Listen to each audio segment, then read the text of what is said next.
Oi, gente, boa noite.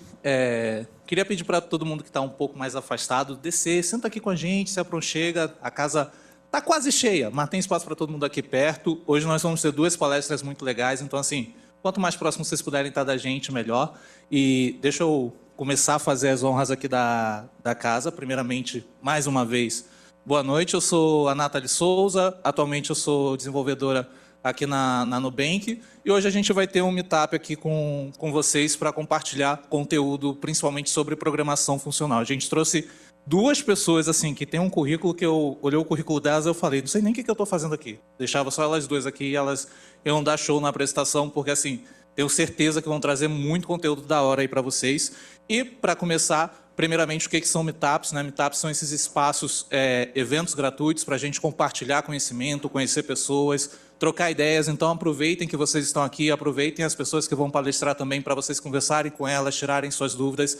Daqui a pouco também a gente vai falar um pouquinho sobre carreiras aqui na Nu. Então, se vocês tiverem o interesse de vir para cá, saber como aplicar, quando tem oportunidade aberta, fiquem à vontade também para perguntar. E sempre lembrando, os meetups aqui na Nubank são um espaço seguro para todas, então não tenham receio de perguntar. Aqui a gente preza pelo respeito, nenhum tipo de intolerância é aceitado aqui dentro, então sintam-se em um espaço seguro, principalmente para mostrar sua dúvida, para compartilhar seu conhecimento, e qualquer problema pode procurar a gente, que a gente vai tomar as devidas meu Deus do céu, as devidas medidas. Pronto.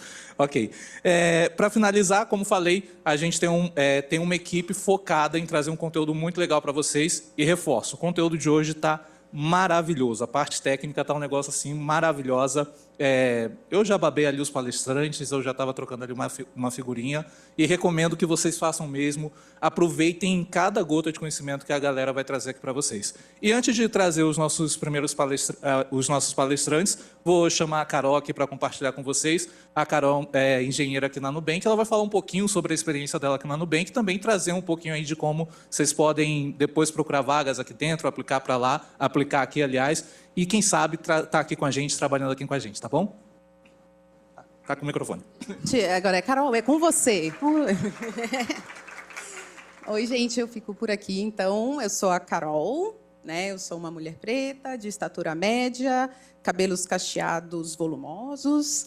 Estou vestindo uma camiseta preta aqui, de Foundation, que é um time do Nubank, e usando calça jeans de cor clara. Bom, o que eu estava falando, então, eu faço parte da organização aqui do Meetup, então, obrigada por terem vindo. A gente fica muito feliz de ter participação, eu acho que está super especial essa edição. Eu trabalho aqui no Nubank como engenheira de software também, numa área de plataformas, né? A gente é um time horizontal, assim, então a gente faz ferramentas, infraestrutura, e o meu time especificamente é como se fosse uma consultoria interna, quando tem pepino, BO, coisas para ajudar ali, ser uma força de trabalho extra, ou um pouco mais de desafios ali, o nosso time vai lá e atua. Então, eu acho muito legal, porque eu sou uma pessoa muito dinâmica e isso me dá assim, vontade de ter sempre uma coisa nova para fazer. E, então, aproveitando isso, se vocês quiserem ter oportunidade também de compartilhar desafios, trabalhar com a stack que a gente tem, a cultura do Nubank, vocês podem visitar a página de carreiras, que é nubank.com.br. Não sei qual que é o resto, mas vai ter um menuzinho escrito carreiras, e aí vocês podem aplicar para as vagas lá. Beleza? Deixa eu ver o que mais que eu tenho aqui. Sim. Eu vou só dar um recadinho, que a gente tem um lanchinho e etc. ali, tem bebidas, mas se vocês precisarem usar o banheiro, ou tomar água ou café, na porta ali no final, vocês conseguem acessar essas opções. Tá bom? Então, sem mais delongas, vou passar de novo para a Nath apresentar a nossa primeira palestrante da noite. É isso, gente. E só aproveitando também, como reforçando o que a Carol falou, qualquer coisa, passou ali aquela porta, tem água, banheiro, fiquem à vontade, pode ir a qualquer momento. E no final, depois do nosso Q&A, a gente vai ter um tempinho também para a gente trocar ideia, para todo mundo conversar, se conhecer e aproveitar esse momento. E assim, eu estou empolgadíssima em apresentar a nossa primeira palestrante da noite. Eu li a biografia dela e eu fiquei assim, caramba, Até algumas coisas que eu perdi a paciência no meu dia a dia, eu falei, não vou mais reclamar disso aqui não, porque foi ela que fez, então só pelo respeito eu não vou mais reclamar que eu estou mexendo com isso.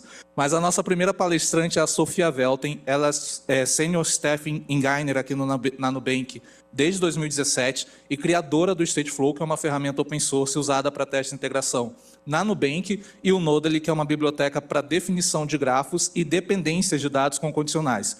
A palestra da Sofia, aliás, é sobre menos é mais, aproveitando o potencial de linguagens de domínios específicos. Ela vai falar do poder expressivo dessas linguagens que tem um escopo bem determinado e como a gente pode utilizar isso no dia a dia. Então, Sofia, seja bem-vinda ao palco. O palco é seu. A gente está ansiosa para ver o conhecimento todo que você pode compartilhar com a gente. Olá, pessoal. Bom, já fui apresentada, né? Eu acho que um detalhe que pouca gente sabe é que eu me formei em filosofia ano passado. Então, vou aproveitar e falar um pouquinho assim, de filosofia também. Eu garanto que está relacionado. E, bom, a ideia é justamente essa, falar sobre linguagens específicas de domínio, que também a gente chama de DSL, Domain Specific Languages, e, né, mostrar como o que são, como que a gente como aproveitar esse potencial, né? Então, começar com a filosofia. O que é a linguagem? Então, bom, tem um cara chamado Ludwig Wittgenstein, que é provavelmente a pessoa mais importante da filosofia da linguagem do século XX, e ele definiu um conceito, né, chamado jogos de linguagem. E não vou explicar isso aqui, nossa, né, tudo em mínimos detalhes, mas tem uma coisa que é muito interessante, que ele coloca logo no começo desse livro, Investigações Filosóficas, que ele lança um exemplo de um jogo de linguagem, né, que ele fala, imagine que tem, sei lá, pessoas que estão construindo uma casa, um prédio, né? Então elas têm uma determinada linguagem, um determinado jogo, e o jogo funciona da seguinte maneira: uma pessoa fala tijolo, e aí a outra pessoa vai lá, pega um tijolo, entrega e passa para essa pessoa. Isso é um exemplo, né, que é muito ilustrativo do que ele chama de jogo de linguagem, porque mostra que toda linguagem tem um contexto. Então, a linguagem ela não está solta, vazia, não tem uma linguagem objetiva, etérea, né? Tem uma linguagem que ela é usada dentro de um espaço, dentro de um ambiente, dentro de um acordo de comunicação. Então, por exemplo, o médico está fazendo uma cirurgia lá, né? E fala para o instrumentador, a escápula, e, né, uma coisa semelhante, né? O que ele quer dizer é, me passe a escápula, né? Quer dizer, só que ele está dizendo só uma palavra. E podia ser, sei lá, alfa, podia ser qualquer coisa, mas naquele contexto, o que é esperado é que, quando se fala escápula, o instrumentador vai lá e passa a escápula. Quando o construtor fala tijolo, o que é esperado é que alguém pegue o tijolo e passe para ele. E quando a gente fala de linguagens de programação, né, as coisas são parecidas, mas no caso das linguagens de programação, a gente tem linguagens de programação que são chamadas de propósito geral, porque elas lidam, né, de maneira arbitrária com números, com dados. Então, a gente vai falar de jogo, né, que elas jogam, são jogos de informação. Então, entra dados, sai dados, né, números naturais, ou pode ser bits, né? E, né, essa pessoa aí foi uma das primeiras que fez uma modelagem do que seria uma máquina de propósito geral, e que tem uma tese, que é chamada de tese Church-Turing, que diz que todas as linguagens de programação de propósito geral são equivalentes à máquina de Turing, e todos os programas que podem ser produzidos por uma máquina de Turing. Então, é a coisa mais poderosa que pode haver em relação a linguagens, né? Coisas que programas, né? Pensa num programa que pode ser escrito que faz manipulação de dados, uma linguagem de programação geral pode fazer qualquer um desses programas. Então, como exemplo, né? São programas, linguagens como Python, Clojure, C, Elixir, são, né, os exemplos de linguagem de propósito geral que a gente tem. E aí, tem as linguagens de domínio específico. E o que elas são, né, eu acho que é importante colocar em primeiro lugar, se as máquinas os programas podem ser descritos por uma linguagem Turing completa, né, essa bola grande verde, então uma DSL ela é um conjunto muito menor de programas possíveis. Então você consegue fazer muito menos coisas. Um conjunto de programas que está ali dentro, mas não é um conjunto bem menor. Então são menos poderosos, conseguem fazer menos coisas. E aí tem alguns exemplos aí que a gente costuma usar no dia a dia de programação.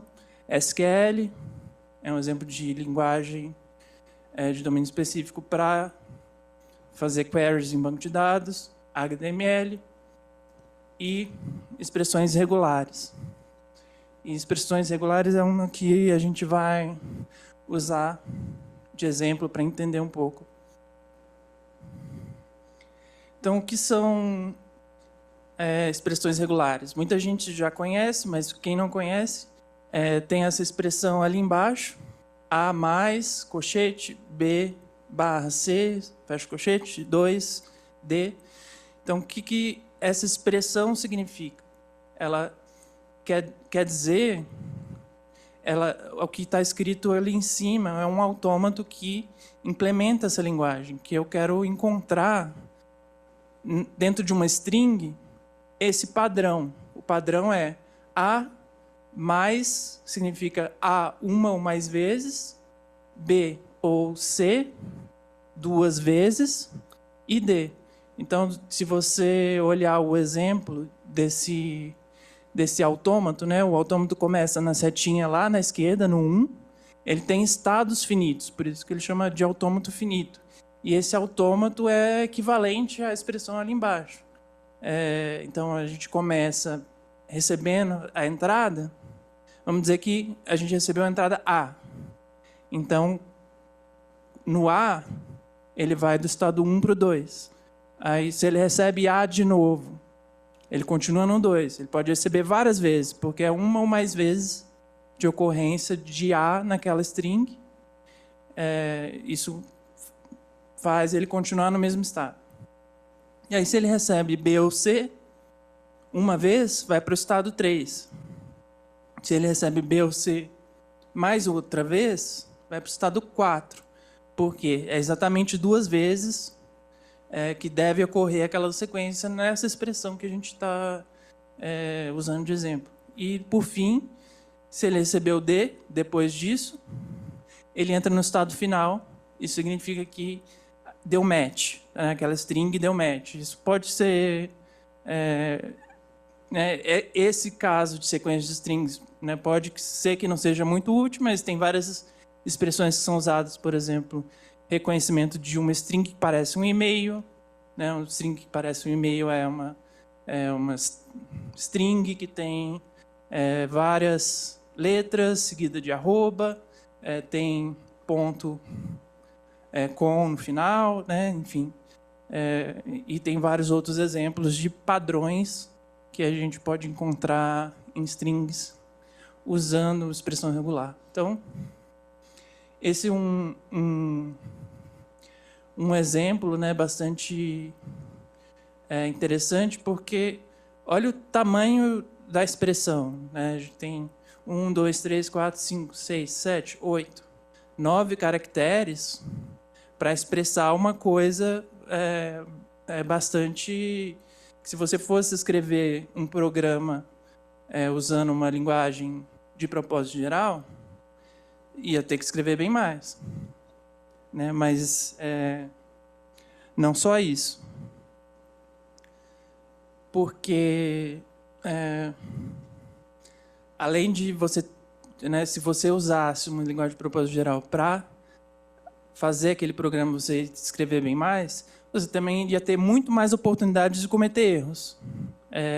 Porque você está dentro daquela bola verde grande de todos os programas possíveis que você pode fazer, e a chance de você fazer um programa errado é muito maior.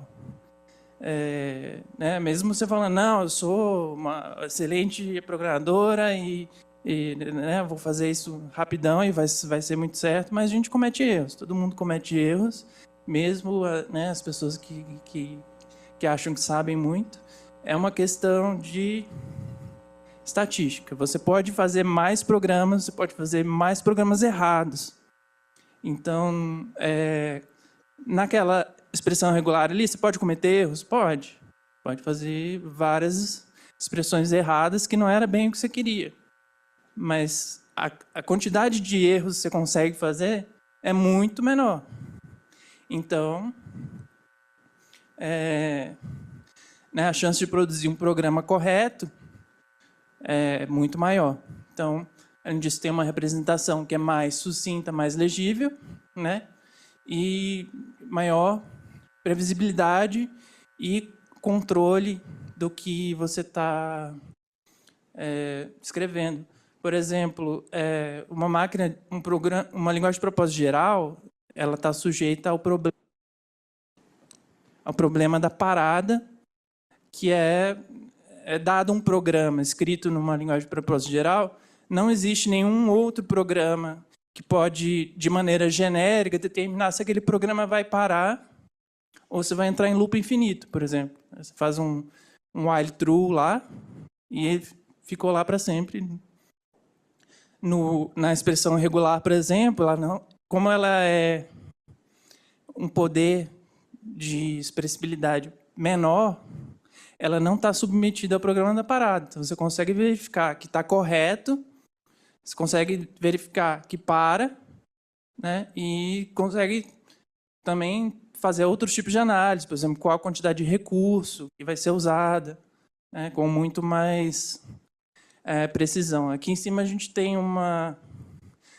um exemplo, né, mais detalhado daquele diagrama que eu coloquei no começo, falando de poder de expressibilidade de algumas máquinas. Então, tem a máquina de Turing, né, modelos teóricos de máquina. Né? Então, a máquina de Turing, a mais poderosa. Tem autômatos de pilha, que são menos poderosos que a máquina de Turing, mas são mais poderosos que o autômato finito. O autômato finito é aquele que estava no slide anterior, que implementa uma expressão regular. E o mais simples de todos é a lógica de combinacional, que faz operação de aritmética, cálculo de ou, e, né? Essas são as expressões que nem precisa de estado, é só fazer uma conta. E tem outras classes. Esses são tipo, os exemplos mais clássicos, só para mostrar que tem vários níveis, vários camadas de expressividade que você pode ter numa linguagem. E aí eu voltei o exemplo do tijolo lá para lembrar a questão do ser sucinto, né? Tipo, o que você precisa, né, nesse jogo? Você tem um contexto e o tijolo é a informação necessária. Não precisa de outra, não precisa de mais detalhes do que isso, né? Isso é o suficiente para aquela atividade, né, de produzir o resultado desejado. Então, a questão é quando usar, né, quando desenvolver uma DCL, Então, a gente não vai fazer uma DCL para qualquer coisa. Então, depende. Então, primeiro, você tem que ter um domínio que seja finito e que seja um domínio que seja bem compreendido. Então, se você é uma coisa que você não sabe direito qual é o espaço que você está explorando, que pode ser uma coisa que pode mudar, uma coisa que né, pode mudar a quantidade de features, mudar a definição do problema, talvez não seja a hora ainda de pensar em fazer uma DCL. E outra coisa é se vai ser utilizado diversas vezes, né? Se for, né, programar para usar uma vez só, aí talvez não vale a pena fazer. Aí tem essas tirinhas clássicas do XKCD. Essa da esquerda, ele fala, né, você pode passar o sal? Aí fala, não, peraí, eu vou fazer um sistema aqui para passar condimentos arbitrários e já volto. Bom, claro que é um exemplo de over-engineering, né? Você tentar resolver o problema abstrato, sendo que você só vai usar isso uma vez, mas calma aí. E a outra tirinha também é clássica sobre expressões regulares, né? Que a pessoa fala, ah, não, o assassino, né, deveria ter seguido ela nas férias, e para encontrar, a gente vai ter que buscar por 200 megabytes de e-mails, procurando alguma coisa que parece um endereço. Né, a gente não tem esperança. Aí chega alguém, não, calma aí, eu sei expressões regulares. Aí vai lá, digita algumas expressõezinhas em Perl e resolve e salva o dia. E, bom, por último, como desenvolver uma DCL, né? Claro que eu não vou também entrar em muitos detalhes, mas existem muitas linguagens que têm sistemas de macros muito robustos para escrever dentro da própria linguagem. Então, estender a linguagem para que ela possa ter outras sublinguagens nela própria. Então, os exemplos mais poderosos são Lisp, né, e Clojure, que é um Lisp. Elixir também tem um sistema de macros e outras, né, que eu não conheço todas. Algumas também, bom, por exemplo, sistema mais templates, template Haskell, tem algum suporte de extensão, são menos robustos do que as de cima, mas, em geral, qualquer linguagem de propósito geral vai ter, de alguma maneira, nem que seja uma string. Então, você pode ter uma linguagem que se transmite através de uma string, através de um arquivo, e processa essa string e esse arquivo. Não é tão elegante quanto se, né, tivesse na própria linguagem, mas também é uma maneira que é possível fazer. Então, acho que essa foi a ideia que eu queria passar, né? Mais uma provocação para vocês buscarem mais conhecimento. E eu tenho outras duas apresentações que podem ser interessantes para quem quiser. O tema daqui é programação funcional, mas como eu já tinha essa apresentação de programação funcional, eu falei, bom, quem quiser e tiver interesse pode procurar o que é programação funcional. E tem uma outra que é a ciência do Lisp, que fala sobre várias coisas sobre Lisp, inclusive o sistema de macros, e pode ser interessante também. Obrigado.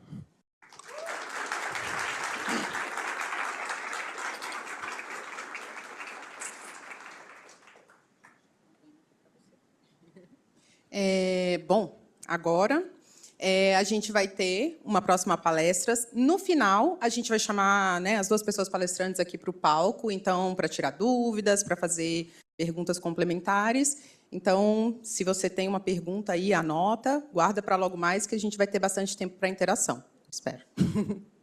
Bom, deixa eu achar aqui a apresentação do Guto. Onde está aqui o meu papelzinho, minha cola?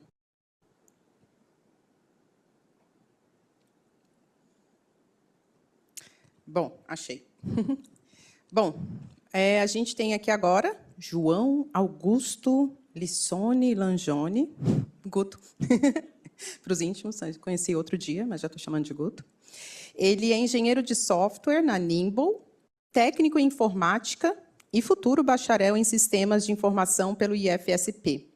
Membro da Heart Developers, embaixador da linguagem de programação Crystal, entusiasta de open source. Bom, nessa apresentação, você conhecerá a história por trás do que conhecemos como programação funcional e orientação a objetos, com o objetivo de demonstrar que, com os conceitos funcionais, estarão cada vez mais presentes nos nossos cotidianos. Guto, com você.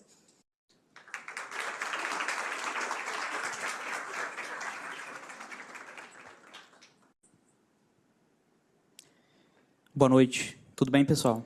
Vocês estão bem? Ótimo. Fico feliz. Antes de começar, qualquer coisa, só um disclaimer grande, que a apresentação é para ser uma introdução ao que a gente tem com programação funcional, tá? Então, o que eu espero, pelo menos, que vocês saibam, é o básico de programação, básico mesmo, a gente vai entrar na história e nos conceitos gerais sobre programação funcional, tá? Beleza. Prazer, eu sou o Guto, sou técnico em informática e futuro bacharel em sistemas de informação, como a Carol falou. Um ponto importante, além desses, de ser engenheiro de software, eu também sou membro de algumas comunidades, então estou presente aqui representando algumas das comunidades que eu participo. Uma delas, por exemplo, é o Clojure Camp, que, para quem não conhece, é uma comunidade de Clojure internacional. A gente agora tem um grupo de brasileiros dentro da comunidade. A gente faz encontros quinzenais para fazer leituras e estudos no geral. Agora, quem quiser acompanhar, por exemplo, a gente está fazendo a leitura e implementação do algoritmo do Raft, que é um algoritmo de consenso para sistemas distribuídos. Então, ele é didaticamente mais simples que o Paxos. Sou também membro do Java Noroeste, que é uma comunidade de Java do Noroeste Paulista. Inclusive, eu sou do interiorzinho de São Paulo. Para quem já ouviu falar de Votuporanga, Cosmorama, eu sou de lá. E sou membro da Heart Developers também, que é a comunidade de desenvolvedores brasileira, certo? Então, para começar, vamos falar o que é programação funcional no geral, pensar com funções. Para isso, a gente precisa primeiro definir, antes de mais nada, o que é um paradigma, né? Se a gente for pegar ali aquela primeira definição, eu gosto dela, um exemplo que serve como modelo, um padrão. Acho que a gente pode levar isso, né? Que um paradigma nada mais é do que um padrão, é um modelo. E se a gente for falar de paradigmas, no meio da programação a gente tem alguns deles, como por exemplo, imperativo e declarativo. O imperativo a gente, né, conhece, faça isso, depois faça aquilo, né? E ele se divide entre procedural e orientado a objetos. O procedural, linguagens como Pascal, se alguém já mexeu com Pascal alguma vez na vida, sabe como que é o procedural. Orientado a objetos, acho que todo mundo aqui já mexeu, né? Acho que o Python suporta orientação a objetos, Java, etc. O declarativo, a gente tem o funcional. O declarativo, você declara as coisas. No caso, a gente vai falar de funcional, a gente declara funções e utiliza elas conforme a gente necessita. No funcional, a gente tem linguagens como Clojure, Elixir, Haskell, dentre outras. E o lógico tem Datalog e Prolog. Acho que são as duas principais que vocês já devem ter visto em algum momento. O objetivo até o final da apresentação é fazer aquilo ali, ó, para vocês. Orientação a objetos, ela é tão próxima do funcional quanto vocês imaginam. E digo mais, talvez ela possa ser até bem mais próxima do que a gente tem como conceito inicial de procedural. Tá? Mas para isso a gente vai entender a história, como que isso se aplica e por que que eu estou falando isso, né? Então vou falar primeiro da história, como que tudo começou. Bom, a programação funcional, no geral, começou... O passo inicial foi essa publicação do Alonzo Church, que ele fez uma publicação em uma revista de matemática da época, falando, no caso, nesse paper em específico, nessa publicação dele, ele apresentou o cálculo lambda. Para quem não conhece o Alonzo Church, ele é esse cara aqui. Ele foi um professor de matemática muito importante, de um cara chamado Alan Turing, ele deve ser importante também, inclusive a Sofia citou ele aqui, eu acho que ele é importante. E a gente tem depois, como marco inicial da programação funcional em si, a gente tem esse artigo que foi publicado em abril de 1960 pelo John McCarthy, que basicamente tem como intuito fazer a demonstração que a gente consegue utilizar funções como estruturas de dados complementares dentro da programação. Esse artigo, muito importante, além dele mostrar o que é programação funcional, ele também apresentou o que é Lisp, o que é a Garbage Collector e o que é uma linguagem interpretada. E o John McCarthy é esse cara aqui. Na época ele também fez várias contribuições para o começo do que a gente tem como inteligência artificial, tá? Então, não sei se eu posso falar que ele é o pai da inteligência artificial, mas ele fez várias contribuições que foram extremamente importantes. Beleza, então. Acho que está claro a história por trás, né, como surgiu a programação funcional, como a gente deu os primeiros passos ali com o Lisp. Vou falar da orientação a objetos, então, tá? Pensando com objetos, a gente tem o primeiro faísca saindo do que a gente tem como orientação a objetos, com esse artigo apresentando Simula 67. Simula 67 foi uma linguagem de programação baseada no Algol, linguagem de simulação, no caso, que foi publicado esse paper na Noruega. Então, a gente tem 2 noruegueses que foram essenciais para esse começo. Porém, a gente sabe que os primeiros conceitos da Simula 67 foram as primeiras definições que a gente tem como orientação a objetos. Mas a primeira oficial que a gente teve falando de orientação a objetos em si surgiu com o Alan Kay. Alan Kay, esse cara aí, ó, um dia, se tudo der certo, eu vou ter um bigode desse jeito aí, ó. A minha meta é ter um bigode desse jeito. Então, o que ele fez? Ele trabalhava na Xerox. Para quem não sabe, a Xerox, na época que ele trabalhava, na década de 70, era extremamente grande, era uma empresa grande. E dentro da Xerox, a Xerox falou, olha, a gente quer fazer uma interface gráfica. Para isso, então, o Alan Kay falou, putz, então vamos fazer uma linguagem de programação. Ele se baseou nos primeiros conceitos na Simula 67, e então surgiu o Smalltalk. O Smalltalk, então, é considerada a primeira linguagem de programação orientada a objetos. Tá? Esse é o Star, que foi o computador que a Xerox lançou com interface gráfica, com mouse. Tá vendo ali o mouse de 2 botões? Se alguém que já assistiu o filme Piratas do Vale do Silício, vai ter a cena clássica do Steve Jobs vendo esse mouse e falando, caramba, cara, queria um negócio desse. E a cena clássica. E uma curiosidade legal também, depois dele trabalhar na Xerox, ele foi para a Apple. Depois da Apple ele foi para a HP, e da HP ele voltou para a Apple, e lá ele aposentou. Um ponto importante também, curiosidades legais. O Alan Kay também foi o primeiro cara a fazer um driver de impressora Wi-Fi. Então, se você aí usa uma impressora Wi-Fi, ou não sabe como instalar o driver, eu acho que o Alan Kay deve saber. Bom, se a gente for pensar no conceito inicial de orientação a objetos, pensa lá na interface gráfica, certo? Vamos imaginar. Faz total sentido. Eu tenho aqui uma telinha simples, com um Java Desktop rodando aqui. Olha aquele botão de fechar. Vou pegar ele de exemplo. Ele é um componente, está ali renderizado, e ele tem atributos. Ele tem uma altura, uma largura, uma cor de fundo, um símbolo, só que ele também tem métodos dentro dele. Quando eu clico nele, ele faz uma ação, certo? Ele fecha. Ou quando eu passo o mouse em cima, ele muda a cor, sabe? Então, faz todo sentido a gente falar de uma interface em si, né? Só que tem um porém. A primeira ideia dele sobre orientação a objetos não era exatamente o que a gente tem como objeto hoje. É mais para encapsulamento. O encapsulamento no seguinte, quando o Alan Kay fez o Smalltalk, quando ele começou, ele tinha uma ideia muito importante que era, a ideia principal dele era você permitir que computadores pudessem conversar em rede, imaginando, e esses computadores, eu mandasse uma pergunta para um computador, ele me respondia, só que nesse processo não me interessa saber o que ele faz no meio do processo. É uma black box, eu não sei o que ele está processando. Me interessa só o que eu estou enviando, o que ele está me respondendo, certo? A ideia principal da orientação a objetos surgiu com o encapsulamento. Então, a gente pode afirmar, o próprio Alan Kay disse isso, vou mostrar, calma, que a ideia principal não era sobre classes. Esse é um ponto muito importante. Marquem essa palavra, classes. Mas a mensagem como um todo e a troca dessas mensagens. Tanto é que um tempo depois, o Alan Kay, depois que ele aposentou, ele começou a responder um monte de gente no Quora, inclusive acho isso da hora demais. Ele falou que ele gostava muito de Joe Armstrong, e ele falou que Erlang é muito mais próximo das ideias originais que ele tinha sobre objetos e como utilizar eles. Quem que já viu Erlang alguma vez na vida? Já mexeu com Erlang? Então sabe que Erlang é funcional. Não é orientado a objetos Erlang. E aí, como que fica? Isso quer dizer que a gente está utilizando o PO errado? Quem acha que sim? Quem acha que sim? Está usando o PO errado? Não, não. Mas talvez a gente deveria começar a aplicar alguns conceitos funcionais dentro de PO, certo? E é por isso que agora a gente vai falar de conceitos funcionais aplicados. Quais são os benefícios que a gente tem ao se utilizar um paradigma funcional como um todo? Vamos começar pelo simples, o chão, acho que da programação funcional, se não o conceito mais importante na minha concepção, que é a imutabilidade. O ato de você ter dados imutáveis dentro da sua aplicação. Os dados imutáveis são mais seguros, certo? Afinal de contas, eu vou ter um dado, ele nunca vai mudar, eu não tenho como eu perder o valor original dele. Eles são mais fáceis de entender, porque, concorda comigo, vamos lá, imagina que a gente tem um grande objeto em Java, sei lá, e a gente coloca aquele monte de ponto, no final ele vai mutando. Você tem que ver como cada mutação daquela está sendo feita. Sendo que, se eu estiver trabalhando necessariamente com dados imutáveis, eu consigo rapidamente entender como que isso vai estar funcionando, porque o dado original não vai mutar. Então, eu preciso criar um novo e eu consigo validar cada um desses passos.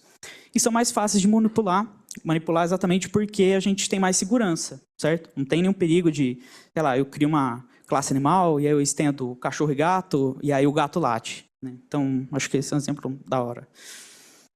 E a gente consegue controlar os famosos efeitos colaterais, né? Os side effects. Quem aí já sofreu com side effect alguma vez na vida, né? Pega um método, vai lá, executa alguma coisa e ele muda uma variável de outro lugar, um valor de outro lugar. Então, isso pode ser um problema dependendo da sua aplicação.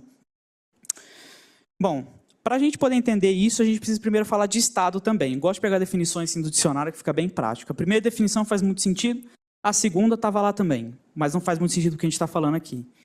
O estado nada mais é do que um conjunto de qualidades ou características com que as coisas se apresentam. É um conjunto de condições em que se encontra em determinado momento. Essa segunda, depois desse ponto e vírgula, faz muito sentido, né?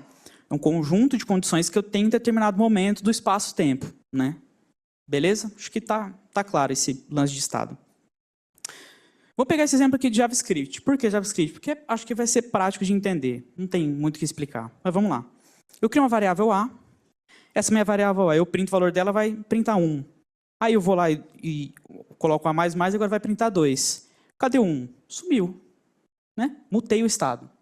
Sumiu o valor 1, perdi o valor 1. Então esse é um exemplo simples de mutação, ok? Um exemplo genérico.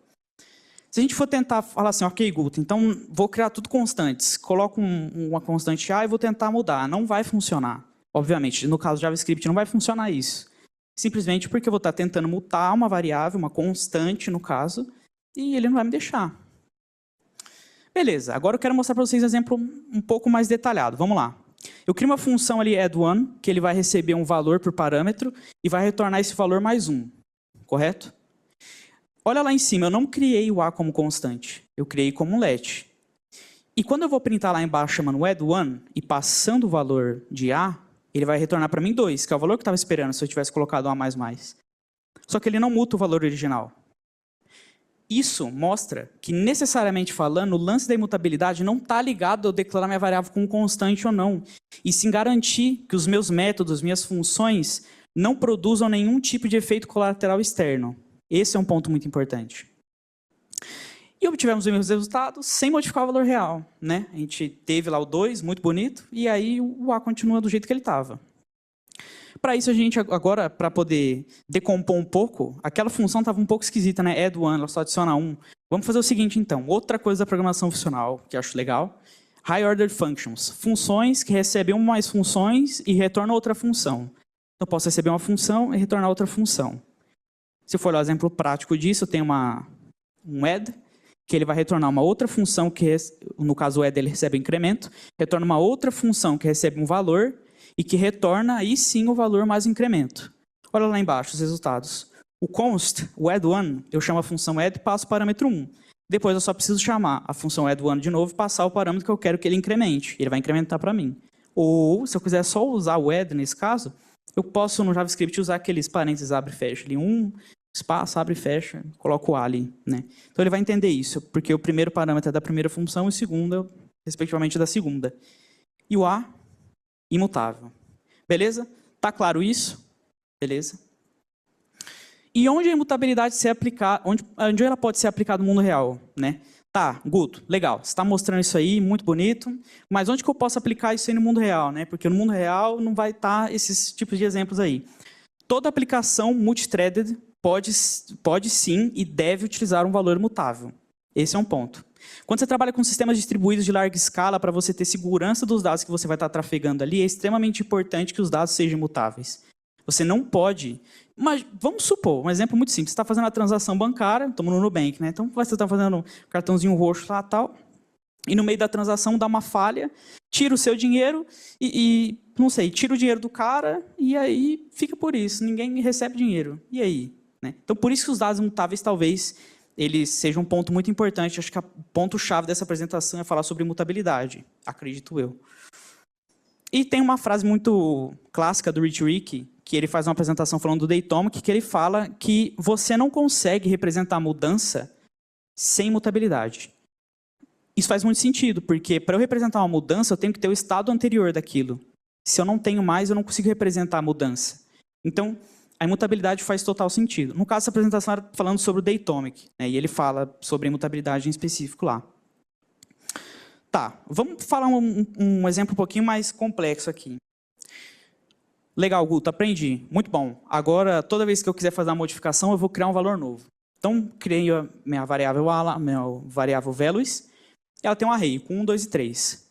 Beleza, agora eu quero fazer uma modificação, eu quero tirar o número 3 e colocar o número 4 no lugar. Ah, beleza. Então, eu vou criar uma variável nova, new values. Eu vou usar um map ali para ele passar por todos os valores do meu array. E quando ele validar que a posição que eu estou passando é 3, ele vai retornar 4. O valor, no caso, é 4. Maravilha, pô, olha lá. Não teve mutação, certo? Muito bom, era isso. Beleza.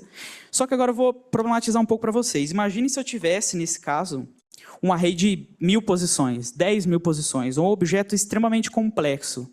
Não sei. Isso não ficaria muito prático, né? Ficar criando cópias a todo momento. E esse é um ponto que linguagens de programação funcional tendem a puxar também, que é a estrutura de dados persistentes, que é uma mutabilidade de forma eficiente. Se a gente for pegar o mesmo exemplo, a gente sabe que criar cópias a todo momento pode se tornar muito custoso ao longo do tempo, certo? Pô, vai ficar criando cópia a todo momento, isso aí vai ser custoso, né? Beleza. Por isso, o Phil Bagwell fez uma publicação também de um paper, uns tempos atrás, falando exatamente sobre isso. Ele falou o seguinte, ó, ao invés da gente ter que ficar toda vez criando e recriando, no caso daquele exemplo do array, ficar recriando o meu array, eu posso simplesmente utilizar a minha estrutura de dados básica para poder organizar esses valores em uma hash tree. Que aí, nesse caso, eu reutilizo os valores que já estão declarados e simplesmente utilizo um novo valor apontando para os outros. Para ficar isso um pouco mais claro, se eu estivesse fazendo isso aí em JavaScript, padrão, o que ele ia fazer? Tenho lá meu vetor, 1, 2 e 3. Vou lá, vou criar um novo, beleza. Passo pelo primeiro. 1 é igual a 3? Não. Então, pode passar. O 2 é igual a 3? Não. Então, beleza, então pode passar. O 3 é igual a 3? É. Então, esse aí você troca. Nesse exemplo, a gente tem 6 casas. Imagina lá, 6 casas de memória. Vamos para a gente poder pegar uma unidade simples. Beleza. Se fossem, não sei, se eu estivesse fazendo mais trocas, seriam muito mais casas, no caso, porque eu estaria, o 1 e o 2 ali eu estaria repetindo. Como que seria a forma de fazer isso utilizando uma hash tree, como o Phil Bagwell disse? Simples. Eu simplesmente adiciono 4 e o valor 4 eu tenho um outro nó que simplesmente aponta para os valores 1 e 2. De uma forma geral, muito simples para vocês poderem entender, imagina que o 4, o 1 e o 2 é um link simbólico, que ele aponta para o endereço de memória do 1 e 2 original. Os dados são imutáveis, então eu tenho a garantia que nesse caso nada vai quebrar. E ao invés de eu pegar 6 casas de memória, eu pego só 4 nesse caso. Tá? Essa é a ideia principal. Um ponto muito importante. Quero fazer esse JavaScript? Tem essa biblioteca aqui, Immutable. É uma das bibliotecas que você tem para fazer esse tipo de implementação utilizando JavaScript no geral. Ponto muito importante. Essa biblioteca ela se inspira diretamente na implementação que tem dentro de Scala e de Clojure, para poder fazer essa implementação das estruturas de dados persistentes, nesse caso. Tá? Então, biblioteca muito legal. Recomendo se vocês quiserem dar uma olhada depois. E, bom, acho que o último tópico que a gente tem aqui fala sobre complexidade. Tá? Vamos falar de benefícios funcionais sobre manutenção. Acho que esse é um ponto muito importante. Bom, tem uma publicação também falando sobre programação funcional no Nubank, inclusive muito legal essa publicação, do Bruno Rodrigues, em que ele tem uma parte que ele fala exatamente que a gente não tem uma lista de instruções ou objetos para serem executados no meu computador. Eu tenho funções. Juntas, elas resolvem um determinado problema. E esse é um ponto extremamente importante. Quando a gente vai falar que funções, a gente vai utilizar somente funções, a gente não vai precisar estender para classes ou algo do tipo, a gente tem uma previsibilidade muito maior. Afinal de contas, eu estou trabalhando com uma função simples. Se eu preciso modificar alguma coisa, algum passo, eu estou trabalhando com uma função diretamente. Eu não vou ter nenhum tipo de surpresa. Necessariamente falando de objetos e classes, eu consigo muito bem saber como que a minha aplicação vai estar funcionando, simplesmente porque tudo são funções, né? Dentro da programação funcional, a gente tem tudo caracterizado como funções. E funções independentes. Esse é um ponto extremamente importante. As funções, por si só, elas são independentes. Necessariamente falando, elas recebem uma entrada e retornam uma saída, certo? A gente poderia imaginar como um jogo de Lego. Pega aí esse exemplo dessa construção aí com Lego. Eu fiz um prédio de Lego. Imagina que cada bloquinho é uma função. Com as mesmas peças, eu posso fazer uma casa. Não posso? Posso construir uma casa. Isso quer dizer que com funções independentes eu consigo, caso eu tenha que fazer algum tipo de modificação, eu reordeno essas funções ou modifico as funções conforme eu necessito, certo? E esse é um passo muito importante. Você saber como dar manutenção de uma forma coerente. E, conclusão, simplesmente, programação funcional tem diversos benefícios, mas o mais importante, o que impede a gente de começar a aplicar conceitos de diferentes formas nos nossos códigos atualmente? A gente tem diversas linguagens de programação surgindo, diversas tecnologias surgindo, diversas features novas surgindo dentro de linguagens, e é cada vez mais comum a gente ver linguagens de programação funcionais crescendo em ascensão e conceitos funcionais sendo aplicados dentro de outros tipos de linguagem, certo? Um exemplo simples, um exemplo legal. Alguém que já mexeu com Go? Go tem classe? Beleza, ok. Isso fala tudo. E não é sobre programar em linguagens funcionais como um todo, mas aplicar os seus conceitos de diferentes formas, como com a imutabilidade. Acho que esse é um ponto muito importante. Acaba que talvez a gente lendo tanto conteúdo, tendo tanta coisa para ver sobre programação funcional, acaba que fica meio que esse atrito entre orientação a objetos e programação funcional. Não, porque programação funcional não é bom para o mercado. Ah, não, mas orientação a objetos tem cheio de problemas. Por mais que a gente trabalhe com computadores, a gente escreva código no dia a dia, o mundo não é tão binário assim. Então, por que a gente não pode simplesmente tirar proveito de ambos os paradigmas para que a gente possa construir uma aplicação que aí sim funcione? Então, acho que o papo geral não é falar que a programação funcional é melhor, ou que a orientação a objeto é melhor, ou algo do tipo. É que ambas juntas podem se ajudar. E esse é o principal ponto dessa apresentação também. Essas são minhas redes sociais, se vocês quiserem contatar, é Guto ou Lanjone, ou Guto Lanjone, qualquer uma delas. E acho que é isso. Muito obrigado, pessoal. Espero que vocês tenham gostado. Eu falei que o pessoal que veio aqui hoje tinha conteúdo assim de ponta para trazer e desde já parabenizar tanto o Guto quanto a Sofia e também já pedi-los para se posicionarem aqui, mas uma coisa que eu gostei muito na palestra de vocês dois e que geralmente quando a gente fala de tecnologia a gente não vê muitas pessoas falando da história da tecnologia. Você vai para outras áreas dentro do jornalismo, engenharia, qualquer outra área, as pessoas que trabalham geralmente têm um conhecimento sobre a história, sobre pessoas que foram importantes naquela área. Na nossa, talvez pelo boom que teve ali, principalmente na pandemia, a gente não fala tanto sobre esses nomes que são importantes ao longo da história da tecnologia, que fizeram pesquisas que foram importantes e que ambos citaram. Eu fiquei assim, caramba, não conheci, tinha uma galera aí que eu não conhecia, eu sou um pouco curiosa, mas é um ponto legal a se trazer. Eu acho que quando a gente está falando de conteúdo técnico, a gente, em alguns momentos, poderia abrir espaço também para falar um pouquinho mais sobre a história, sobre como a gente chegou até aqui, como foi esse caminho, apresentar pessoas que foram importantes ao longo dessa evolução, como ambos fizeram. De verdade, assim, acho muito, muito interessante. E, abrindo espaço agora para vocês, vocês podem ficar à vontade para fazer perguntas aqui para os nossos dois palestrantes. A gente tem aqui os microfones, então quem quiser é só levantar a mão, que a gente já temos um aqui. Só antes da gente começar as perguntas aqui, a gente já pode distribuir nos microfones e tal, mas quem tiver online e quiser mandar pergunta, a gente vai ficar intercalando, né, online, presencial, só que a gente está com uma questãozinha técnica na perguntas e respostas, então mandem pelo chat normal, que tem um pessoal que vai estar analisando ali e mandando essas perguntas para a gente, tá bom? Como é que funciona aqui?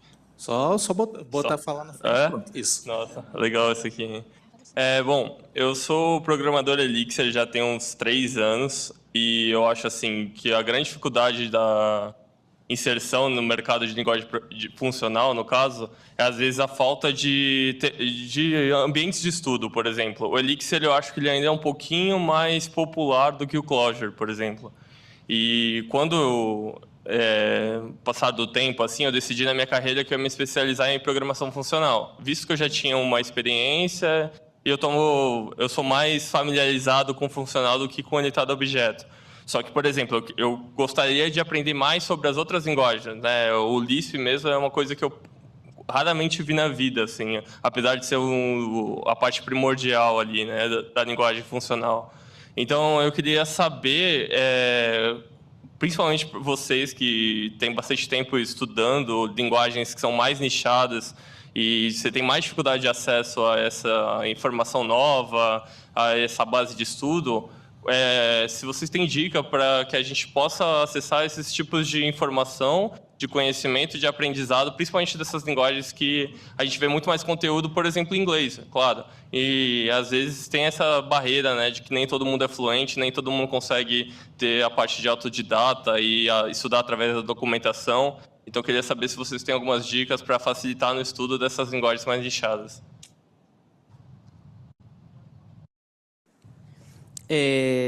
Muito boa pergunta e, realmente, falta muito conteúdo, se a gente for parar para analisar conteúdo em português sobre linguagem de programação, funcionais no geral.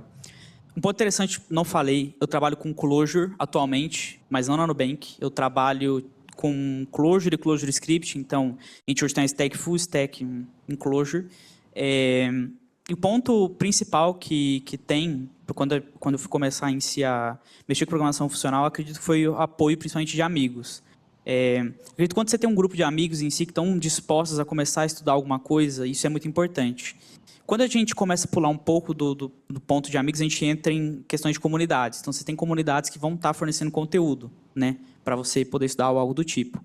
E de projetos, um exemplo que eu tenho, pelo menos, dentro da Hard, que é uma das comunidades que eu faço parte, tem uns guias introdutórios de diversas tecnologias, e uma delas foi o Clojure, que eu escrevi, e basicamente foi a tradução de um livro, parte foi uma tradução de um livro, Brave Clojure, se eu não me engano, algo do tipo, estou tentando lembrar o nome.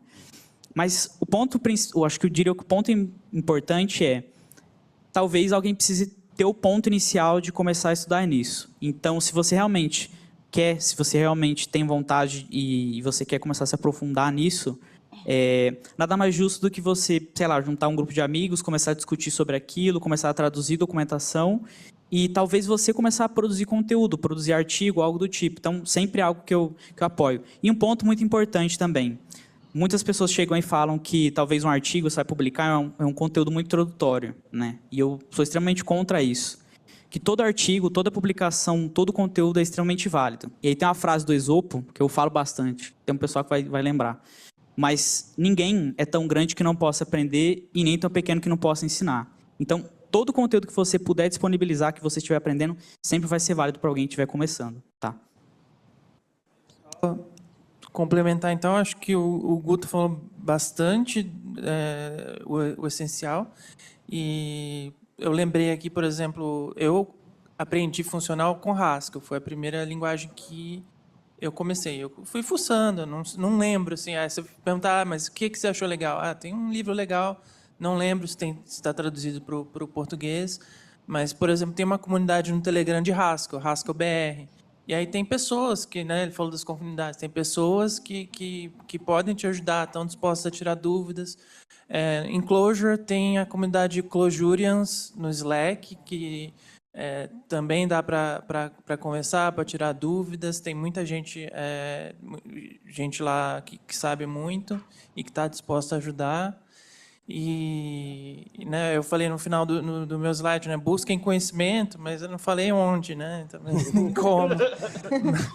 mas assim, tem que ter um jogo de cintura, tem que ir buscar, mas tem as comunidades, tem as pessoas, e eu acho que, em geral, a comunidade tem bastante disponibilidade para ensinar e, né, funcional dificilmente tem, mesmo se você fez alguma formação, dificilmente tem funcional, disciplinas de funcional. Né? Eu não aprendi funcional na minha formação, aprendi mexendo, fuçando mesmo.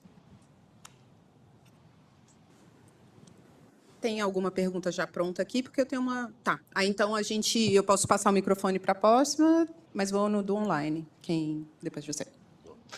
A minha pergunta é para a Sofia, especialmente sobre DST. Apesar acho que sobre a Domain Specific Language, né, DSL.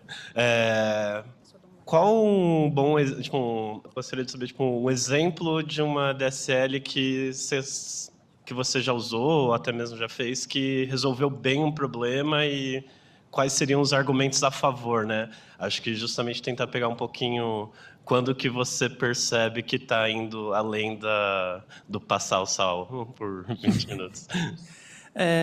Bom, vou dar um exemplo do Nubank, né, que tem uma biblioteca que eu ajudei a criar, que foi o Stateflow, que é a biblioteca para testes de integração, que é uma DSL para escrever esses testes, representar a ideia de um estado, né, que é passado de um passo para outro e você não perde a referência dele, mas o estado fica meio implícito, né? Então, tem uma certa curva de aprendizado para aprender. É um modo diferente de você escrever, né? Você não escreve da mesma maneira que você escreveria um closure, que ele chama vanilla, né?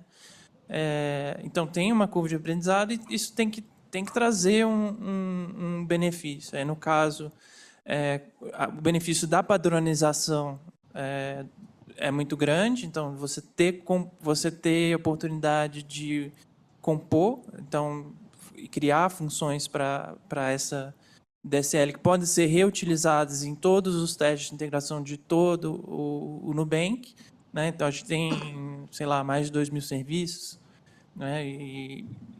Não, mais de 2.000 não, deve ser 1.300, não sei, mas enfim. Então a escala justifica essa cobertura adicional, né? Então, tem várias outras considerações, mas essa é uma. Aí vou citar outro exemplo, estou citando esses exemplos que são bibliotecas open source, né? Então, tem o Nodally, que também é uma espécie de DSL para representar grafos de dependência de dados. Então, você consegue representar de uma maneira declarativa, né, as dependências entre os seus dados sem precisar dizer como vai ser o modelo de execução. Quer dizer, você vai executar de maneira síncrona, você vai executar em paralelo, né, essas coisas ficam num passo posterior. E aí, apesar, né, de cada nozinho dessa linguagem você poder colocar código arbitrário, a gente consegue demonstrar que não tem nenhum que aquilo para, que aquilo não tem loop. Então é uma linguagem reduzida para resolver um problema específico, um problema que não precisa de recursão, não precisa de loop, né, que você pode resolver só declarando os dados, as dependências deles, e aquela ideia que eu falei, você reduzir a sua linguagem, o seu poder, e menos é mais, né? Para você, né? Você quer aquele objetivo específico. Você não quer mais que isso. Se tiver mais, está errado. Então, nesse caso, é um benefício. Pergunta do online, especificamente para a Guto, mas obviamente está sempre aberto. Programação reativa tem algo a ver com programação funcional? Elas trabalham bem juntas? Programação reativa seria tipo React, no caso, que aí você tem os componentes sendo... Aí a gente tem que esclarecer com a pessoa que perguntou, mas assim, né? Então, pode seguir essa linha de repente, né? Se faz sentido para vocês. Sim. Então, programação reativa, né? Tipo aquele React Framework, provavelmente, ele é inspirado em programação funcional. A ideia é que você tem uma definição daquela coisa que eu já tinha falado, de uma cadeia de dependências de dados, né? E que ele vai ficar observando se tem alguma mudança, e quando observa uma mudança, você atualiza a estrutura. Mas na hora de definir a estrutura, você não precisa explicitar que está ocorrendo uma mutação. Isso tudo meio que acontece automático. Isso é inspirado em conceito de programação funcional. Não sei se o Guto quer complementar. Isso, Eu posso só te interromper, Claro. porque chegou aqui uma explicação mais, né? Seria mais ou menos uma biblioteca como o RxJS, que é o React mesmo. Um ponto importante também, curiosidade legal também, React. Alguém que não conhece, melhor, quem que conhece React? Já viu a biblioteca? Do Facebook, certo? O React, ele, coincidentemente falando, os primeiros protótipos dele em si, curiosidade legal, ele não foi totalmente projetado para JavaScript, mas o cara que estava começando o projeto do React trabalhava diretamente com o Camel. Tanto é que depois que ele saiu do projeto do Facebook, ele começou a trabalhar em cima do Reason, que é exatamente para você poder fazer esse tipo de aplicação dentro do Camel, tá? Então, diria que sim, tem obviamente, igual a Sofia falou. Alô? Beleza, tá saindo. Essa talvez não seja uma pergunta que você, Sofia, consegue responder, porque eu acho que é algo muito específico, mas na apresentação você falou que DSL, que acho que é a sigla, pode ser caracterizada de macros. Aí esse macros tem uma similaridade com a macro de VBA/Excel, ou é tipo uma macro totalmente diferente? Eu falei que é muito específica, porque você já tem que ter trabalhado com VBA, com isso. Não trabalhei, mas eu acho que eu tenho uma noção de que deve ser um sistema de reescrita da linguagem, e a macro vai funcionar de uma maneira... Macros para escrita de DSLs vai funcionar de maneira semelhante. Pode ser que a macro de VBA, a macro de Excel, não seja tão poderosa quanto o sistema de closure, por exemplo. Não sei, aí tem que olhar. Mas o princípio é o mesmo. Você vai... É como se você... No caso de closure, você usa a própria linguagem de programação para reescrever o código dela mesma. Então, no caso de closure, em particular, se você usa a própria linguagem, não tem uma linguagem específica, porque a estrutura de dados do código closure são listas. E aí você pega uma lista que representa o código e transforma elas através da macro, usando as próprias funções que você normalmente usa para escrever closure. Então, tem essas particularidades, mas a ideia da macro como uma reescrita da expressão é a mesma. Quer fazer algum complemento, Guto? Tá. Só antes de voltar aqui para o auditório, mais uma do nosso chat. A pessoa mandou aqui: adoro programação funcional, entretanto, um dos grandes desafios que vejo é aplicar funcional em projetos que são POO legado muitas das vezes. Por onde começar a aplicar os conceitos de programação funcional nesse tipo de projeto? Para ambos. Alô? Aí. Então, um ponto muito importante, tá? O lance que você tinha de orientação a objetos, necessariamente falando, o principal intuito que você tinha na época era as interfaces, certo? Hoje em dia isso não faz mais tanto sentido. Geralmente você tem, sei lá, uma API, que aí o cara faz uma requisição e trabalha com os dados como ele quer. O ponto, talvez, de reescrita, esse é um negócio importante. Aí uma experiência pessoal minha. A gente utilizava um PHP legado, e aí era um negócio imenso com PHP, e a gente fez um processo de reescrita em Clojure. Muitas das vezes, você concorda comigo que a regra de negócio que está implícita ali você não perde, mas você muda a forma como você vai aplicar aquilo. Talvez dependendo do tipo de aplicação, inclusive tem um livro, só que eu não estou lembrando o nome do livro, mas tem um livro que fala, tanto é que o José Valim já falou sobre ele, que por que não, na época que ele estava falando de Elixir, por que não estender Erlang e começar a criar bibliotecas em cima de Erlang para fazer o que você quer? Talvez começar do zero, algo do zero, ele seja menos custoso do que você tentar dar manutenção em algo que já está muito grande. Então, acho que vai variar bastante do tipo de aplicação que vai estar rodando, né? Quer complementar, Sophie?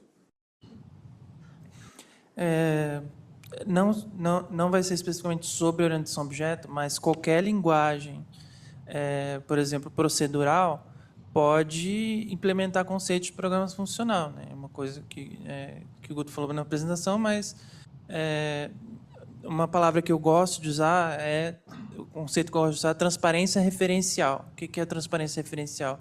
É quando a função para a mesma entrada sempre retorna a mesma saída. Então, isso não quer dizer que ela é uma função pura, não quer dizer que ela não tem alguma coisa acontecendo ali, alguma memória sendo alocada, alguma variável temporária sendo criada, algum loop for, né, que é um contador que vai incrementando um valor. Tudo bem. Qual que é uma qualidade importante dessa função ou desse método, desse procedimento?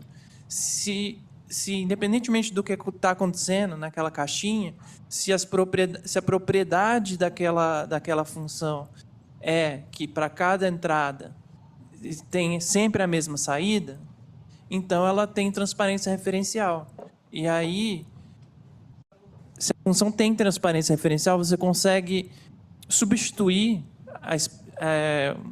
o código que ela apresenta pelo valor que ela retorna. Então, é muito mais fácil você abstrair, pensar sobre o código que você está executando, do que se você chamasse um método lá que faz um monte de mutação em outros objetos, ou na própria objeto que você passou como entrada.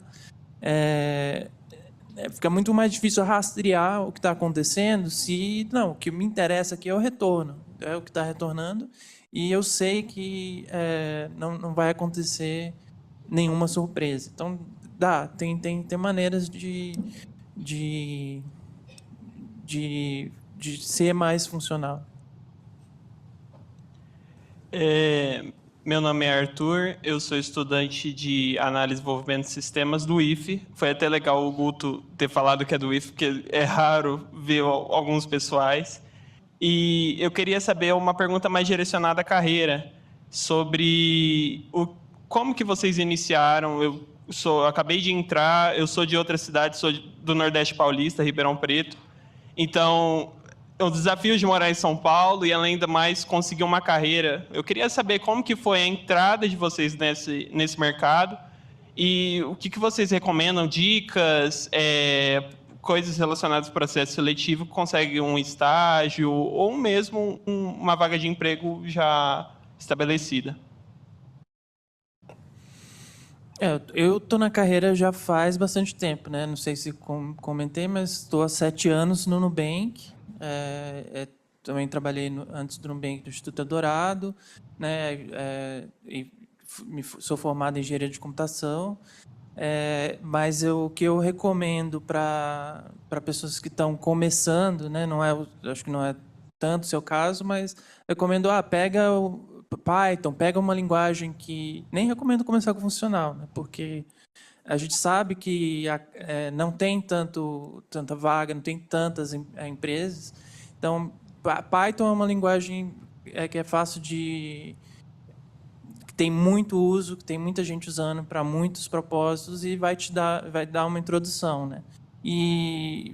Mas, em geral, quanto mais linguagens você aprender, mais fácil você vai aprender uma nova. É como linguagens, linguagem natural, né? Você aprende, sei lá, inglês, aprende espanhol. Quanto mais linguagens diferentes você aprende, mais fácil é você aprender uma nova. Aí é só uma questão de... por exemplo, né? Quando eu entrei no Nubank, eu não sabia Clojure. Eu fiz a entrevista em Haskell. Na época, eles pediam bastante funcional. E como eu não sabia Clojure, mas eu sabia um pouco de Lisp, eu tinha aprendido um pouco de Haskell, que é funcional, e aí eu consegui aprender Clojure de uma maneira relativamente rápida, porque eu já tinha acesso, já tinha tido contato com outras linguagens que eram parecidas. Assim.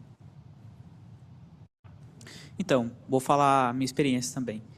Eu acho que é bem difícil você achar pessoas que realmente entraram no mercado de trabalho começando já com uma linguagem funcional. É difícil de achar.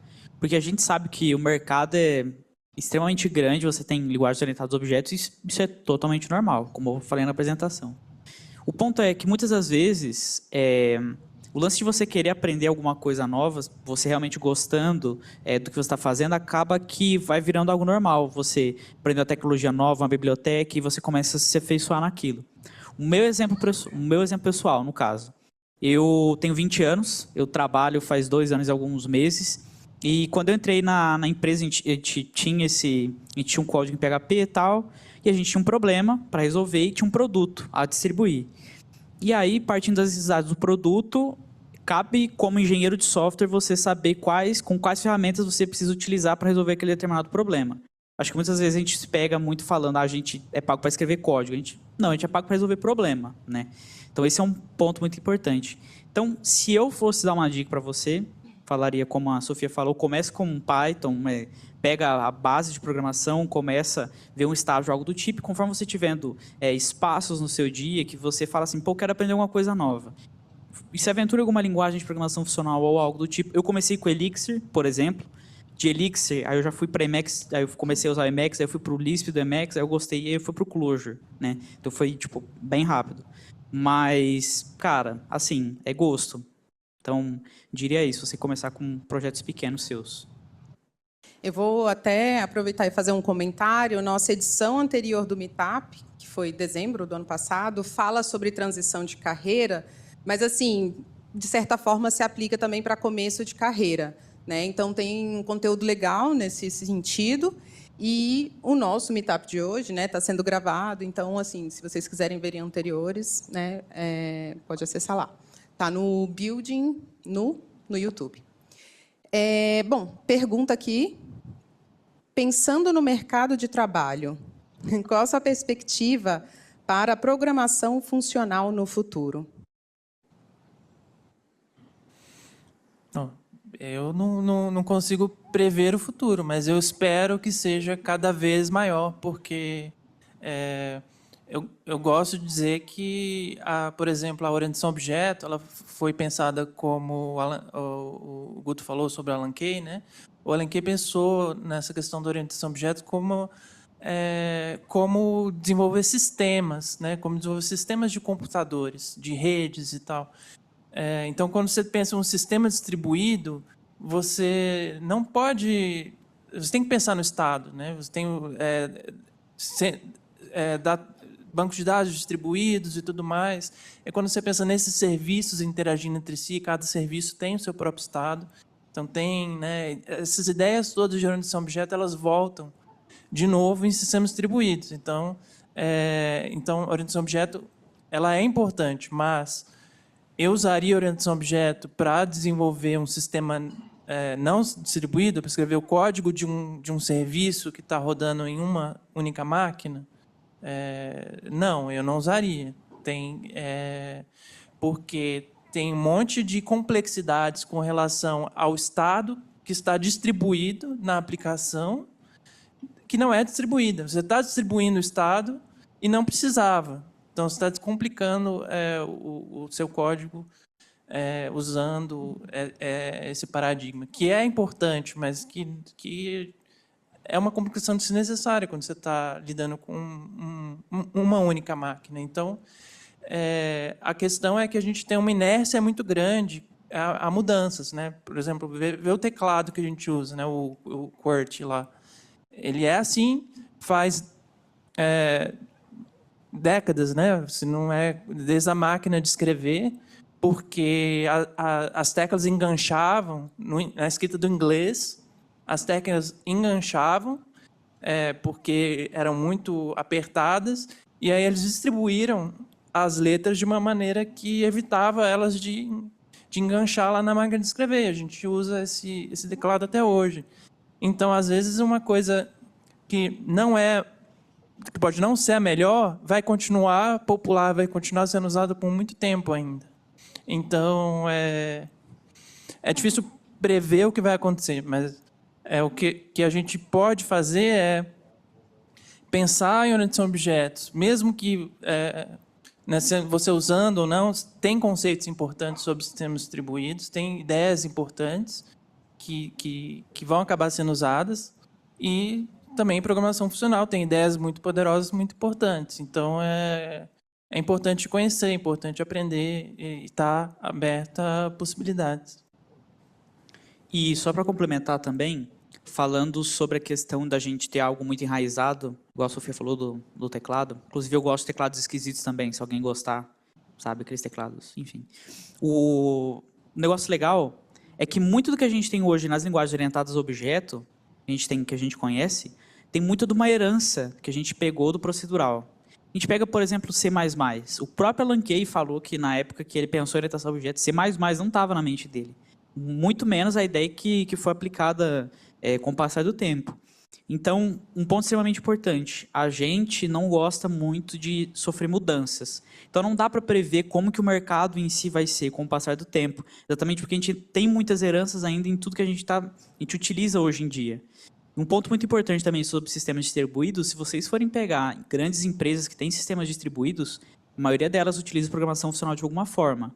O WhatsApp usa Erlang para comunicação. O Discord usa Elixir, por exemplo. Aí tem o Nubank, que tem 1.300 serviços, usa Clojure, por exemplo. Então, a gente tem vários exemplos que a gente tem a programação funcional aplicada de uma certa forma, só que são para casos específicos. Nesse caso, do Discord e do WhatsApp são para serviços de comunicação no geral. Então, varia muito. Agora, eu aposto muito, e eu ainda digo bastante que Elixir ainda vai crescer muito. Ainda. A gente conseguiu ver isso nos últimos 2 anos, como que tem sido a comunidade de Elixir. Então, tem muita coisa surgindo e acredito que ainda vai ser uma linguagem que vai crescer bastante. Então, se fosse para apostar numa linguagem funcional, além de Clojure, obviamente, que eu gosto bastante, porque é Lisp, eu apostaria também firme no Elixir, por si só, tá? Acredito que também a sintaxe é bem agradável. Então. A gente tem algumas dúvidas aqui também do pessoal que está assistindo, mas aqui na plateia, alguém mais quer fazer pergunta? Opa, pronto. Se eu quiser sair da ideia de listas assim, e ir mais para o matemático, seria só Haskell ou tem alguma bibliografia de algo mais matemático do tipo? Matemático em que sentido, assim? Tudo é um tanto inspirado em algébrico, né? Tipos algébricos e tudo. Acho que de todas as linguagens desse tipo, dessa família, Haskell é a mais popular. Então, por ser a mais popular, é que você vai encontrar mais coisas, vai encontrar mais bibliotecas, mais ideias. O Haskell é uma espécie de experimento, né? Então, inclusive, eles falam, né, o objetivo de Haskell é, né, evitar a popularidade a todo custo. Porque quando você alcança a popularidade, você tem que começar a manter as coisas, né, em vez de experimentar e tentar ver. Mas, enfim, Haskell tem alguns conceitos muito matemáticos, né, muitas coisas baseadas em teoria de categorias. Não sei, tem outras linguagens, por exemplo, COQ, que é uma linguagem que é COQ, que escreve, que é feita para fazer provas de corretude sobre programas. Então, tem bastante... É uma linguagem considerada funcional pura, mas a maioria dessas linguagens todas tem mais ou menos a mesma cara, assim. ML, o Haskell é inspirado em ML. Aí tem, de Haskell também tem uma outra linguagem que chama Idris, que ela é baseada em Dependent Types. Então, o Haskell segue um sistema de tipagem que é o Hindley-Milner e Idris Dependent Types. Então, é um esquema de tipos mais poderoso que consegue, por exemplo, dizer que uma função recebe, sei lá, um array de tamanho n e retorna um array de tamanho n-1. Ele consegue ter um controle muito maior sobre os tipos, né? Sobre quais os tipos que define. Aí, bom, tudo é matemática, né? De acordo com a correspondência de Curry-Howard, né? Um programa é uma prova e o tipo do programa é a teoria que o programa está provando. Então, todas as linguagens vão estar relacionadas com a matemática de algum jeito, né? Mas acho que essa família de linguagens aí que eu mencionei está um pouco mais próxima. Sim, mas eu digo mais que, por exemplo, geralmente a gente vê as linguagens como uma prova, né? Não tem uma teoria por trás ou tal. Ou é o contrário, né? A prova que se deriva à teoria, que é bem que parece quando eu vejo linguagens funcionais. Não sei se eu entendi. É meio assim? Não, assim, se teria, por exemplo, livros teóricos que, ao invés tipo, da linguagem ceder ou formar uma teoria, a teoria que formasse ou provasse alguma coisa quer dizer, e a linguagem provaria aquilo. Livros matemáticos, por exemplo, provas matemáticas. Uma linguagem para ajudar em provas, por exemplo? Não, a teoria dela. Se teria livros teóricos ou coisa do tipo. Como categorias de tipos, ou que não fosse ligado a linguagens. Eu não tenho certeza, assim. Você tem um livro mais sobre teoria de linguagens. Sim. É isso? Do funcional, ou do que o funcional Eu não aplica. lembro de nenhum que não tenha nenhuma linguagem específica, necessariamente. Eu não conheço. Mas tem o campo de Type Theory, né? É um campo que lida com essas ideias. E eu procuraria os pesquisadores, né? Tipo o Philip Wadler, que é o cara que fez vários conceitos de Haskell, como monads, né? E colocou lá na linguagem. Ele tem algumas apresentações, tem algumas coisas sobre a teoria por trás das linguagens de programação. Obrigado. Vamos aqui mais uma do online, aí para ambos. Quando se trata de técnicas de metaprogramação, existe algum tipo de vantagem onde as linguagens funcionais são mais indicadas? Acho que a resposta seria não. O tipo mais indicado seriam linguagens homoicônicas, como Lisp. O que é homoicônico? Significa que o código e a estrutura de dados têm a mesma forma. Então, no Lisp, que significa List Processing, o código, né, não sei quem já viu um código Lisp sabe que tem um monte de parênteses, né? Então, o código é uma árvore heterogênea. Então, o código é uma estrutura de dados imediatamente disponível para uso. Então, você consegue pegar o código em Lisp, ou Clojure, que é um Lisp também, pegar o código e usar as mesmas funções, as mesmas operações que você normalmente já usa para processar a lista. Então, as linguagens homoicônicas, não é o caso de Elixir, por exemplo, apesar de o Elixir ter um sistema de macros que eu nunca usei, então eu não posso dizer se é bom ou não, mas as linguagens homoicônicas são aquelas que a gente consegue trabalhar com as macros de maneira mais simples e elegante, assim. Aí se quiser saber mais, eu recomendo a minha apresentação, a Essência do Lisp, que fala sobre Lisp, sobre macros no Lisp.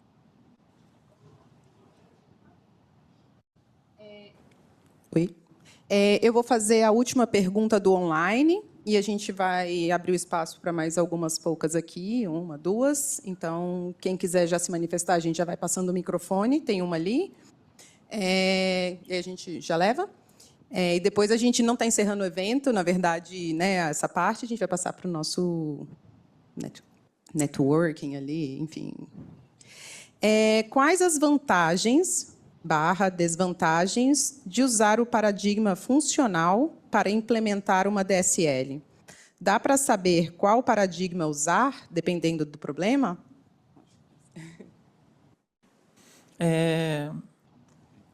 Eu acho que a DSL é o seu próprio paradigma, né, de certa maneira, né? Cada linguagem ela tem o seu próprio jeito de expressar o domínio daquilo que você está tratando. Então, não vai ser funcional, não vai ser nenhuma dessas coisas. Vai ser uma maneira de expressar que seja adequada a esse domínio. claro que eu sou adepto da programação funcional e eu recomendo o de sempre, né? De tentar evitar estado mutável, tornar as funções com maior transparência referencial possível. Mas quando se trata de DSLs, um pouco assim, vai depender do seu domínio. E aí, como, por exemplo, se você está escrevendo uma DSL em Clojure, que você está adotando um paradigma funcional, muito provavelmente a DSL vai ter uma cara parecida, né? Ela vai se aproximar da linguagem que você está trabalhando. E um ponto importante também é que não fica somente limitado ao paradigma que você está utilizando na linguagem, né? É importante entender que vai depender do seu domínio sobre a linguagem específica e como você quer implementar isso. Então, não fica preso ao paradigma, certo? Por exemplo, tem uma biblioteca em Clojure chamada Ashima Core Logic, que implementa programação lógica em Clojure. Então, ela usa... Qual é o paradigma? O paradigma é semelhante a Prolog, usa lógica... paradigma de programação lógica, mas dentro de Clojure. Então, por quê? Porque você vai usar aquela DSL quando ela for apropriada para aquele domínio. Então, não tem uma resposta correta. Boa noite. Sofia, você disse que se formou em filosofia, certo? Sabendo disso, eu queria perguntar, você que já estudou mais sobre a área, se a matemática, a programação tem uma relação forte com a filosofia ou são áreas distintas? Deveria ter, mas na prática não tem. Por exemplo, eu sei que no passado, por exemplo, na Unicamp, para entrar em filosofia, você precisava ser boa em matemática e português. Eram as matérias prioritárias. Porque tem lógica na filosofia, tem uma matéria, pelo menos, que é a introdução à lógica, normalmente tem todos os cursos. E tem muitas pessoas, historicamente, né, que se formaram nesse campo, que eram matemáticos, mas também eram filósofos. Então, tem muita relação, sim, mas hoje a gente tem uma separação meio que artificial muito grande, que fala, não, né, eu sou de humanas, então eu não sei fazer conta. E vice-versa, né? Então, eu sou de exatas e eu não entendo nada de coisas de humanos, coisas sociais. Eu acho que isso é um grande problema, né, da humanidade mesmo, das pessoas não conseguirem entender o outro. Acho que precisa conversar com disciplinas diferentes, ter essa abertura para a interdisciplinaridade. Então, acho que a resposta é sim, tem a ver sim, mas não necessariamente você vai aprender lá. Quer complementar, Guto? Gente, são 7:55. Mais uma vez, queria agradecer demais aos nossos dois convidados. Sofia e Guto trouxeram um conteúdo espetacular para a gente. Uma salva de palmas para eles, gente. Uma salva de palmas, vocês merecem. E agradecer também, em nome da Nubank, a presença de todas vocês que estiveram aqui hoje à noite, tiraram um tempinho aí da vida de vocês, vocês poderiam estar fazendo qualquer outra coisa, mas vocês vieram para cá, vieram prestigiar esse meetup, vieram conhecer pessoas, trocar conhecimento. Aproveitem esse momento, a gente está só terminando aqui a parte da apresentação, então a gente vai ter esse momento agora de troca, tem um coffee break ali legal para vocês, já vi que algumas pessoas já foram lá, mas podem de novo, não se preocupem, comida não vai faltar hoje à noite. E aproveitem esse momento para conversar com os nossos palestrantes, para tirar dúvidas. Se tiverem dúvidas, se alguém quiser saber sobre os processos seletivos aqui na Nubank, hoje à noite pode conversar aqui com a Carol, ela está aqui para dar um help nesse sentido. E, mais uma vez, muito obrigado à presença de todos vocês. Lembrando que todo mundo que se inscreveu deve receber um e-mail questionando sobre como foi o meetup, a experiência de vocês, e também já pedindo sugestões para os próximos meetups, para assuntos dos próximos meetups, e a gente espera encontrar vocês aqui numa próxima oportunidade. Junho, o próximo presencial? Pronto. Junho, então, a agenda estava certa, eu não estava confiante em mim. Mas está tudo bem, é isso. Então, em junho, a gente tem um próximo meetup presencial. E lembrando que esse ano também a gente terá outros meetups que serão online. Mas sempre que for presencial, se você puder estar aqui com a gente, compartilhando esse momento, dividindo aqui esse espaço com a gente, venha. A porta da Nubank está sempre aberta para esse momento e também para comunidades que queiram trazer eventos aqui para dentro da Nubank, tá bom? Obrigada, gente. Boa noite e aproveitem aqui o nosso coffee, tá?